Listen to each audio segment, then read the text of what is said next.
Hello, I am Debra Sofia Magdalene, and today it is my absolute pleasure to be interviewing Nicla Williams. Nicla, welcome to the call. Oh, hello, Debra, and thank you so much for offering to interview me. I'm really glad to be here. So can we start off by, can you introduce yourself? So how old are you, and why did you start your business in your silver years? Yes, of course. Okay, so my name is Nicla Williams. I'm 51, and my vision really for my business was originally to help plan and lead unique and extraordinary travel experiences to Secret Italy. And experiences which were totally in tune with my customers' passions, needs, as well as the culture and the environment that they wish to explore. Now, these particular experiences promote and encourage sustainable travel. I very much believe in sustainable travel. And my company is all about that. And also I wanted to find a more immersive way of connecting my clients to local culture. So just to tell you a bit briefly more about myself, I've always suffered from an incurable case of wanderlust since I was a little girl. And I would say since about the age of 8, my sole ambition was to become a tour guide, but one with a difference.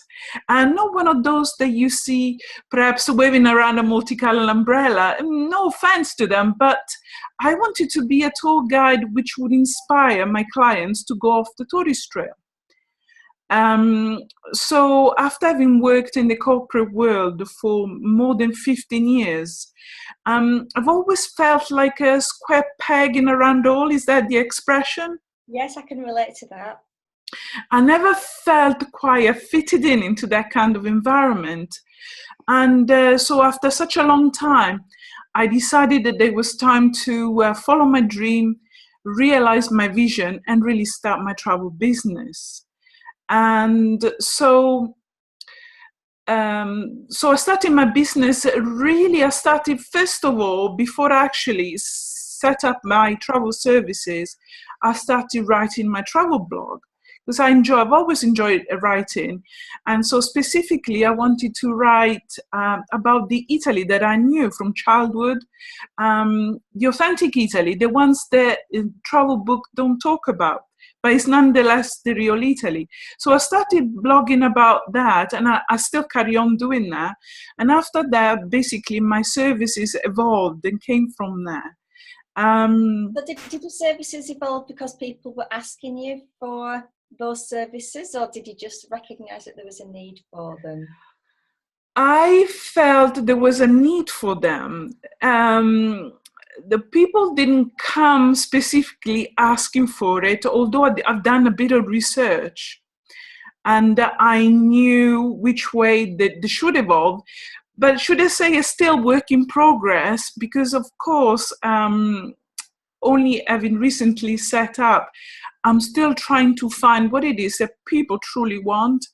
So, but basically, so my aim was really to offer custom travel planning services, which would put people in touch with the real Italy, with authentic Italy, and allow them also to get in touch with their creativity, put them in contact with their passions, so they could experience and have really an extraordinary experience once they were there.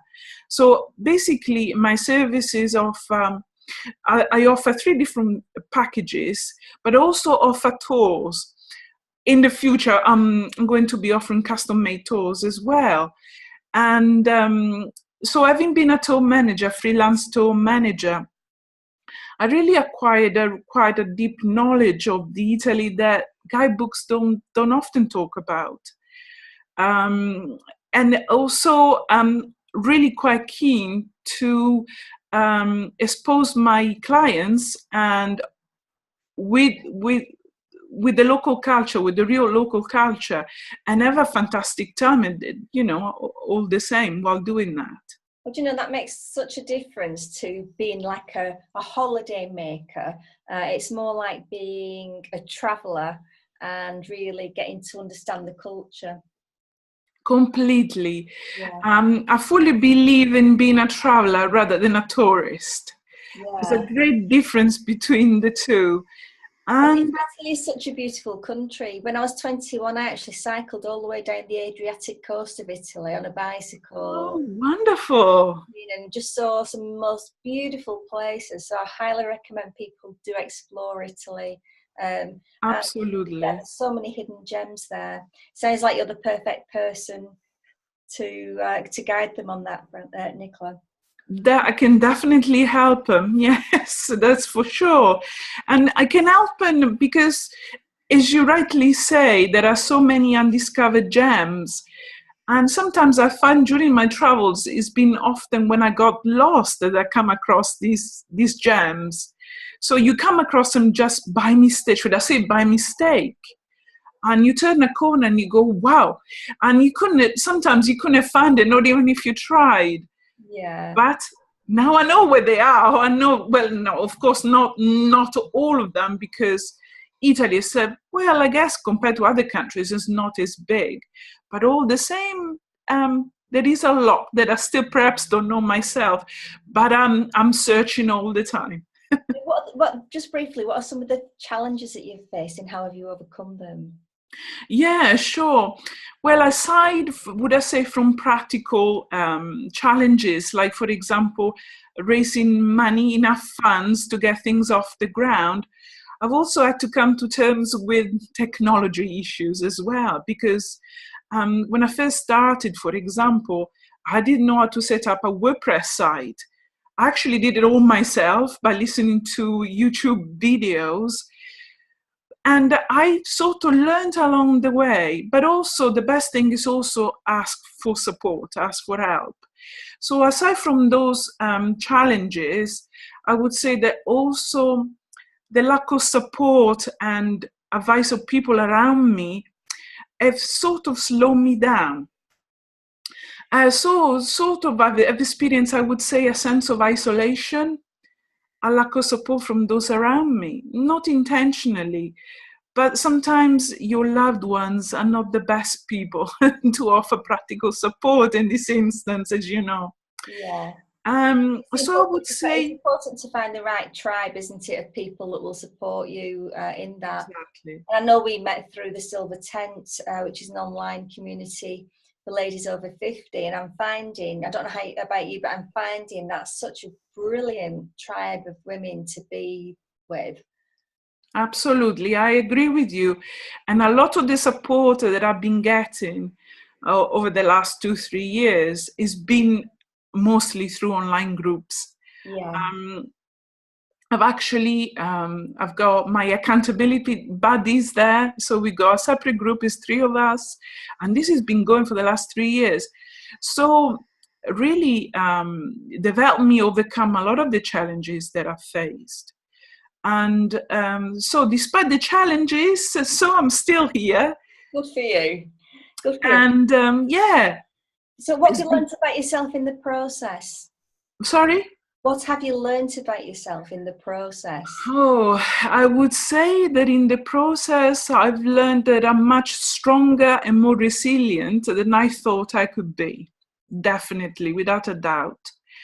And also, I've learned to reach out for support. The most important thing is that it's vital to not isolate yourself. Reach out for support, for advice, whether it's in the way of accountability partners, asking for mentoring.